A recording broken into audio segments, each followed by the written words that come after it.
Le jugement divin, c'est lorsque Dieu décide dans sa souveraineté de pouvoir évaluer les attitudes, les actions, les paroles, les intentions et les pensées des hommes afin de pouvoir rendre à chacun selon sa conduite qu'il a sur cette terre. Donc lorsque Dieu te dit qu'il va te juger, tu dois accepter la parole que Dieu te donne, de peur que tu ne sois réellement jugé par Dieu. Parce que la volonté de Dieu n'est pas de te condamner ni de te détruire, mais c'est de te pousser à une repentance réelle. Et beaucoup de personnes méprisent le jugement de Dieu. Mais sachez ceci, que lorsque Dieu veut juger une personne, une nation ou un peuple, avant même qu'il ne juge ce peuple, il cherche toujours à l'avertir. Mais les gens ne prennent pas garde à l'avertissement de Dieu et se permettent de vivre comme ils veulent. Pourquoi? Ils disent quoi? Ah, que ces prophètes-là quittent là, que ces hommes-là quittent là sont des menteurs. Ce prophète est venu m'annoncer que Dieu va me juger. Et jusqu'à aujourd'hui, Dieu ne m'a rien fait. Oui, pour la plupart du temps, quand Dieu te dit qu'il va te juger, ma soeur, il te parle au futur. Il t'annonce déjà dans le futur ce qu'il a planifié de faire dans le futur.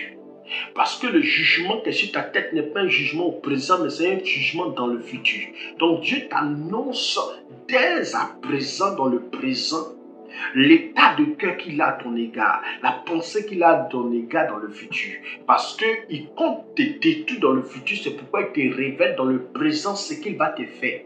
Mais pendant que tu entends cette parole où on te dit que Dieu va te frapper, qu'il y a un jugement sur sa tête, tu vas remarquer que tu continues à prospérer. Tu vas remarquer que tu continues à avoir de l'argent. Tu vas remarquer que ton foyer est en paix, ton ministère en paix, tes affaires sont en paix.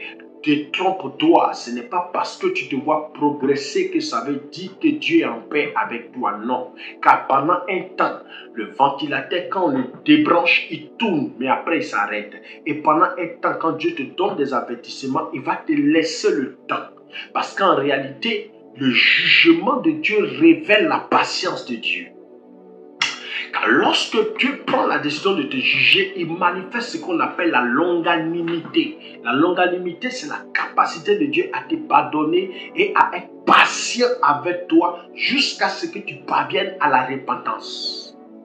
Mais si tu ne comprends pas le langage de Dieu, tu vas penser que parce que tout va bien dans ta vie, ça veut dire que tout va bien, qu'il n'y a pas de malheur en vue. Non, c'est faux. En vérité, Dieu est en colère contre toi parce qu'un jugement pèse sur ta vie. C'est pourquoi ne méprise pas les révélations que tu entends, les prophéties que tu entends, les avertissements que tu entends de la part de Dieu, par la bouche des hommes de Dieu, pour dire que ce sont des menteurs. Ne méprise pas cela parce qu'il se peut que tu sois détruit très bientôt. Car avant que Dieu ne puisse frapper une personne, détruire une personne, Dieu le prévient toujours. Lorsque tu lis la Bible, tu vois que Dieu a décidé de détruire toute la terre par le déluge. Et lorsqu'il décide de détruire la terre par le déluge, qu'est-ce qu'il va faire? Il va susciter Noé. La Bible dit que Dieu a remarqué en Genèse 6, verset 5, que le cœur de l'homme était méchant et il se tournait chaque jour vers le mal. Donc les hommes sur la terre pratiquaient le mal, que ça a tellement touché le cœur de Dieu que Dieu dit, je me répands d'avoir créé l'homme. Donc pour ça, Dieu va détruire toute la terre par le déluge. Mais Dieu ne s'est pas levé du jour au lendemain pour détruire la terre par le déluge. Non, il a suscité Noé qui a enseigné, qui a prêché, qui a parlé de la voix de Dieu et de l'esprit de repentance pendant 100 ans. Tu vois, chaque jugement de Dieu révèle un temps de patience de Dieu, un temps d'attente pour que toi tu parviennes à te repentir.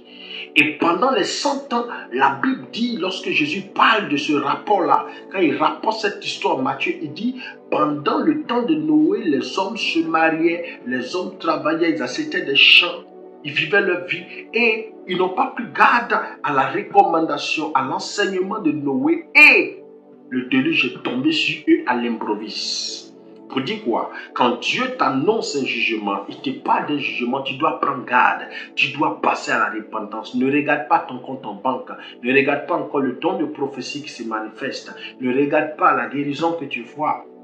Ne regarde pas la prospérité dans le ministère. Tu dois prendre garde. Si tu ne te répands pas, Dieu va t'anéantir, va te détruire. Car avant le jugement de Dieu, Dieu avertit toujours.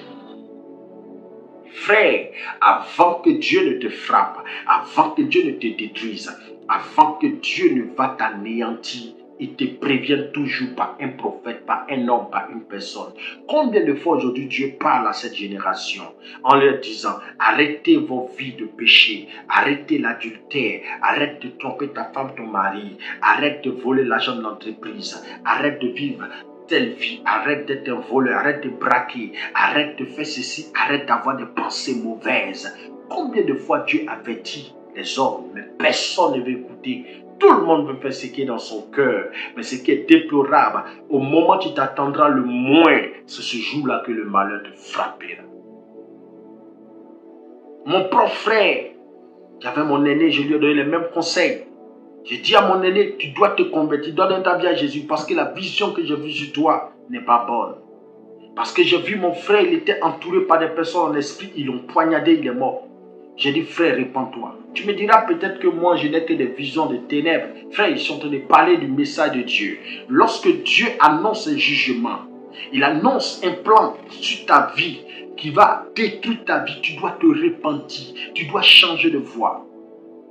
Lorsque j'annonçais ces choses à mon frère, il a voulu venir à l'église, mais regardez, c'est sa femme qui l'a fortifié encore dans le péché. Comment? Parce qu'elle était catholique.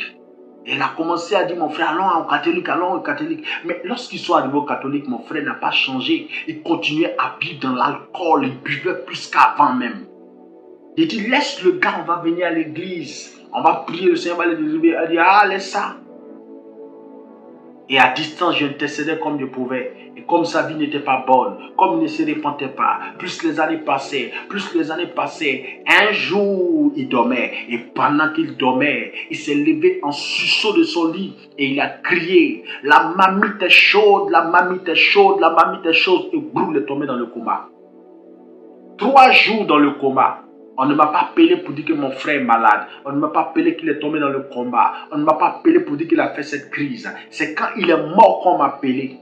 Au moins, on sera allé prier pour que Dieu ait compassion. Mais c'est quand il est décédé, il est mort qu'on m'a appelé pour dire que ton grand frère est mort. Regardez la fin d'un homme.